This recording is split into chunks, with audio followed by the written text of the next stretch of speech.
Episode 2 is insane, though. I know. At the end of episode 2 might be the totally greatest nuts. thing, like, the greatest cliffhanger of all time. Like, which begs the questions to put out. And at the end of episode 2, this meter of money is just going up and up and up, and it like crosses over $1 million. And if these team leaders choose to press the button, then they get that money, and that's it. But you don't know and they stay in the game. You don't know at the end of episode 2 if they hit the button. You'll see in episode 3. But also just begs the question of like, this meter is just going up and up and up and up and up and up and up. Yeah. And these episodes are so expensive. Oh my gosh, yeah. And like, we know you had a massive budget for this, but we also know you spent a shit ton of money.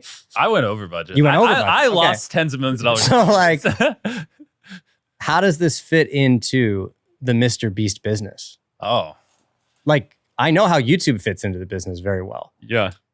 Yeah, you can take a loss. You can take a loss on YouTube because of all, like, you're promoting Feastables, you're like building the library. There's so many reasons why on YouTube you can do that. But why in this context? Yeah. Do you look at it as like a startup where it's like, oh, Mr. Beast on streaming is a startup and we may lose some money at the beginning? Yeah.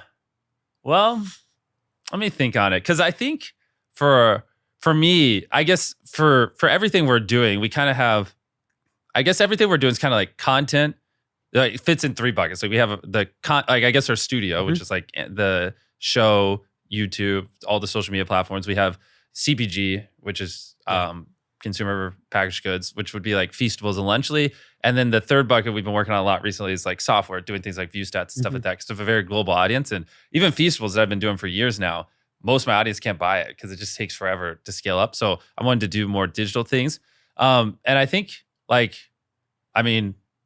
in the studio, I just want to tell great stories, make people feel things. And like, this is a great avenue for that and connect with people. And it's just like, there are just some people who only watch streaming platforms and just don't watch much YouTube. Like, their time on a streaming platform is, way higher than their time on YouTube. Just like there are people who you spend a ton of time on TikTok and don't spend much time on shorts. And so like, if you're not on TikTok, then, people like, they're like, if you're not posting on TikTok, they're not going to know you exist in terms of short form content. You could post all the reels you want, all the shorts you want, but there are just people who only consume it there. And so being on every different way people consume content and making the best of the best of the best of content in that vertical is very important to me, so we can reach a lot of these people. And the reach matters because of the CPG. Yeah, because of CPG and software. And like, for us, CPG, it's obviously Feastables. I mean, I've talked on it here a bunch, but I think Feastables I've also really fallen in love with in the past year. I mean, we've talked about this a billion times because of the ethical sourcing side.